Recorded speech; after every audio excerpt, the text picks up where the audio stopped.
ஓம் சரவண ஜோதியே நமோ நம. கார்த்திகை மாத பௌர்ணமி பூஜை துறையூர் ஓங்கார குடிலில் முருகப்பெருமான், அகத்தீசர் பெருமான், ஆறுமுக அரங்கர் பெருமானின் நல்லாசியுடன் மிகச்சிறப்பாக நடைபெற்றது. முதல் நாள் 14/12/2024 மாலை குரு பூஜையும், திரு வி. ராமகிருஷ்ணன் அவர்களின் வேலுண்டு வினையில்லை என்னும் ஆன்மீக சொற்பொழிவை தொடர்ந்து அன்னதானமும், மறுநாள் 15/12/2024 காலை 10 மணி அளவில் கார்த்திகை மாத பௌர்ணமி பூஜை, வள்ளல் பெருமானாரின் அருட்பெருஞ்சோதி தரிசனம், குருநாதர் ஆறுமுக அரங்கர் ஜீவ சமாதி முன்பாக சித்தர்கள் சிறப்பு பூஜை, அன்பர்கள் உரை, திரு ஜீவா மற்றும் முரளி பூபதி அவர்களின் இசை கச்சேரியுடன் மிகச்சிறப்பாக நடைபெற்றது.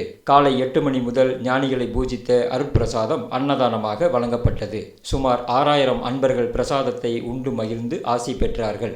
அனைத்து நிகழ்வுகளையும் ஆறுமுக அரங்கர் பெருமான் திருவடிகளில் சமர்ப்பித்து வணங்கி மகிழ்கிறோம். நன்றி, வணக்கம்.